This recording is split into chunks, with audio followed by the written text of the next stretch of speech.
Update મળી રહી છે તેના પર નજર કરીશું। એક મહત્વપૂર્ણ સમાચાર સામે આવી રહ્યા છે તેના પર નજર કરીએ તો રાજકોટ કોર્ટને બીજી વખત બોમ્બથી ઉડાવી દેવાની ધમકી મળી છે। એક બાદ એક કોર્ટને બોમ્બથી ઉડાવી દેવાની ધમકી મળી હોવાના સમાચાર ઈમેલ દ્વારા આ ધમકી આપવામાં આવી છે। એ પછી ગાંધીનગરની કોર્ટને હોય અમદાવાદની કોર્ટને હોય હવે રાજકોટની કોર્ટને પણ બોમ્બથી ઉડાવી દેવાની ધમકી આપવામાં આવી છે। પોલીસ હાલ તો ઘટના સ્થળે પહોંચી છે।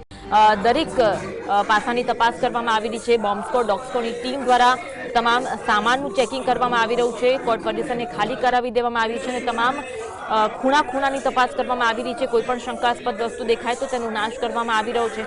એટલે કે દરેકે દરેક ટીમ હાલ તો સક્રિય બની છે। એક બાદ એક ગુજરાતની કોર્ટોને બોમ્બથી ઉડાવી દેવાની ધમકી આપવામાં આવતા અલગ અલગ તંત્ર અલગ અલગ તપાસ એજન્સીઓ સતર્ક બની છે। પરંતુ આ રીતે જ્યારે કોર્ટ હોય કે પછી શાળાઓ હોય તેને અવારનવાર બોમ્બથી ઉડાવી દેવાની ધમકી આપવામાં આવતી હોય છે। આવા અસામાજિક તત્વો કોણ છે અને શા માટે તે ગુજરાતની શાંતિને ડહોળવાનો પ્રયાસ કરી રહ્યા છે તે જાણવું ખૂબ જ જરૂરી છે। આ અંગે વધુ વાતચીત કરીશું। આપણી સાથે લકી ફોનલાઈન પર જોડાયા છે। લકી, રાજકોટ કોર્ટને બોમ્બથી ઉડાવી દેવાની ધમકી આપવામાં આવી છે, હાલમાં તપાસ કેવી ચાલી રહી છે? રાજકોટ ડિસ્ટ્રિક્ટ કોર્ટને નવી ડિસ્ટ્રિક્ટ કોર્ટને ફરીવાર ઈમેલ મારફતે જે ધમકી ભર્યો ઈમેલ છે મળ્યો હતો તેના પગલે તાત્કાલિક ધોરણે જે પોલીસને જાણ કરતા SOG crime branch dog squad અને બોમ્બ સ્ક્વોડ સહિતની ટીમો છે તે ઘટના સ્થળ ઉપર પહોંચીને હાલ તો તપાસ છે કરી રહી છે।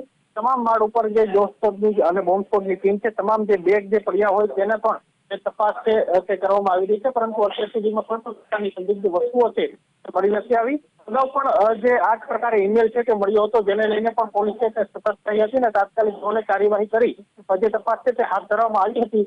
પરંતુ અત્યાર સુધી કોણ આ પ્રકારના મેલ કરે છે તે સામે આવ્યું નથી। તમામ મામલે જે સાયબર ક્રાઇમ પોલીસ છે તે પણ જે તપાસ હાલ તો હાથ ધરવામાં આવી છે। પરંતુ અત્યારે જો કહી શકાય કે જે ભયનો માહોલ ક્યાંક ને ક્યાંક સર્જાનો હોય કોર્ટમાં તેવું પણ લાગી રહ્યું છે। તો બીજી તરફ કઈ પણ ચર્ચા જે જોર પકડ્યું છે કે કોઈ પણ ટીકડફોડ છે તે આ પ્રકારની જે મેલ છે તે કરી રહ્યો છે અને ધમકી ભર્યા મેલ છે તે કરવામાં આવી રહ્યો છે।